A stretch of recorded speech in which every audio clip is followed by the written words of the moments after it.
Rack focus.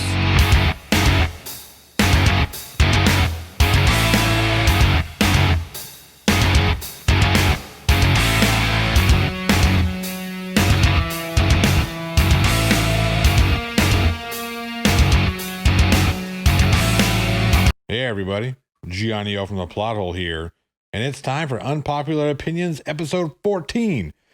Let's do it! Unpopular opinion number 1. Saying Mr. Ancient One is 90 years young has got to be the dumbest way to not hurt someone's feelings I've ever fucking heard. Why the fuck are we worried about hurting a 70-plus-year-old's feelings in the first place? Are we that afraid that us calling them and identifying them by their age is going to cause said Ancient One to go into cardiac arrest? Your grandpappy isn't 89 years young. That fucker's old. He's so old he remembers what it was like to walk to school with Jesus. My grandfather used to tell me all the time that he was so old that his social security number was 1. That's not an insult.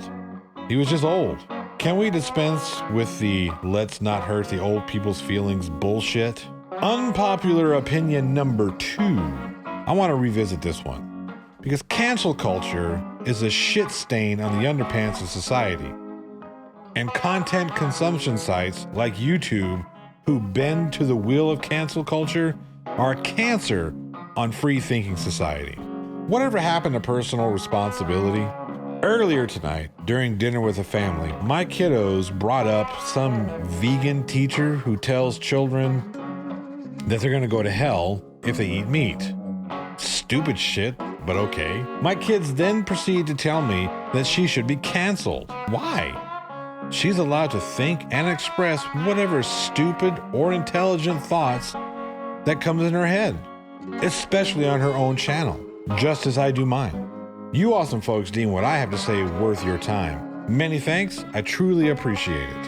And I'm sure that if I expressed an opinion that offended you on a personal level, not only would you tell me about it, but you'd probably unsubscribe and move on to the next content creator. That's your right. Personal responsibility. That's where we need to be. I don't like what the vegan teacher has to say, but I'm not okay with canceling her for her opinions. Unpopular opinion number 3. On the flip side, if someone expresses his or her opinion on social media, and then said someone's employer finds out, it's well within the company's rights to fire said employee, should what someone said violate company policy. That's a convoluted path of references there. Case in point, Justine Sacco, I hope that's how you pronounce your name, Senior Director of Corporate Communications at IAC, traveled to Africa in 2013 to visit some family. Before boarding, she tweeted, "Going to Africa, hope I don't get AIDS. Just kidding, I'm white." Funny? Maybe. In poor taste? Absolutely. Her right to tweet to her personal account? Definitely. Her employer's right to shit can her before she lands in Cape Town? You better damn well believe it. Just because we have the right to our opinions, jokes, speech, whatever, doesn't mean that we have the freedom of consequence. Johnny, how is this any different than cancel culture? Difference is, the company decides for themselves, via company policy, what is and what is not appropriate for the company's employees to post to social media. You don't like what someone else tweets or says or posts to their social media account? Don't listen, don't watch, don't read. That's the difference. You take personal responsibility for what you consume. It's a company's right to dictate that they don't want somebody posting racist shit on their Twitter being a representative of said company. If your boss deems that what you tweet, what you joke about, or what you post to social media violates company policy, then expect to get promoted to customer before your plane gets out of taxi. Finally, whether or not you decide to pay your children for completing chores is totally up to you. However, if you decide to pay your children for completion of their chores, pay them a fair wage and stop taking advantage of legalized child labor. However, if you decide to pay your children for completing chores under the idea that it's going to teach them to appreciate hard work or the value of money or whatever, then pay them a decent wage. Stop using legalized child labor to get your kids to do the bullshit that you don't want to do as cheaply as possible. Teach them to negotiate for a proper wage.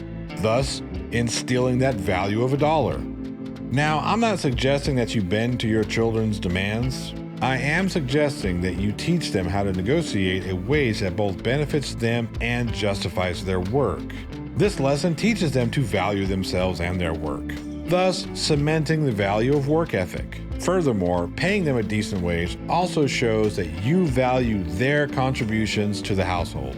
On the flip side, if you choose not to pay your children under the, well, I provide the roof over your head, the food in your belly, and the clothes on your back, then don't complain when your children come to you asking for things. Before you crucify me, I'm guilty of this one too. So this is more of hold me accountable type thing.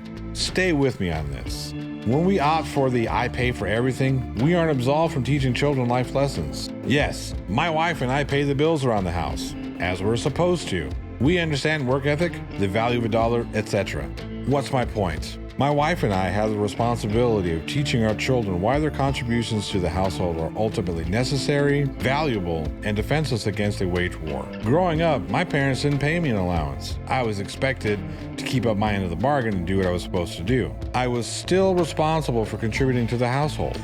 My parents told me that my job was to focus on school, that my scholastic career was more important than earning a wage. That being said, if I needed clothes or books or school supplies, my parents provided them for me.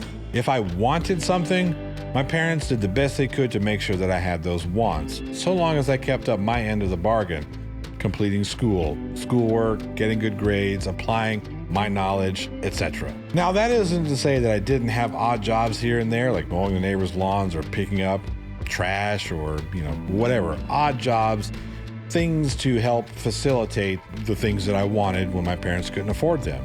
But those odd jobs weren't required. Point is, I learned the value of $1, hard work, etc. through other means. To wrap up, we can have varying ideas of how to teach children how to adult, all with their own advantages and disadvantages. But as long as we're teaching them life lessons, then we're winning. And that's Unpopular Opinions, episode 14 with me, Gianni O. I hope you enjoyed today's episode. If you did, give me a thumbs up. If you didn't, thumbs down is perfectly acceptable too. Leave me a comment down there with your unpopular opinions. One day, I'm going to put together that Unpopular Opinions episode. Probably going to be a December type thing, because I'm running out of ideas. It happens. I'm busy. I have kids. I have a job. I have a wife. She's looking at me right now, probably wondering what the hell I'm doing. You hear that? You hear that? They're always watching. They're always watching me. Anyway, I'm Johnny O. Hope you enjoyed the show today.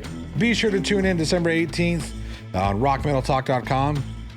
There she is. rockmetaltalk.com for Whitney Raquel. She's going to be performing a live concert in studio. It's going to be a lot of fun. So make sure you hit that. I'm Johnny O. This is... I don't know who this is.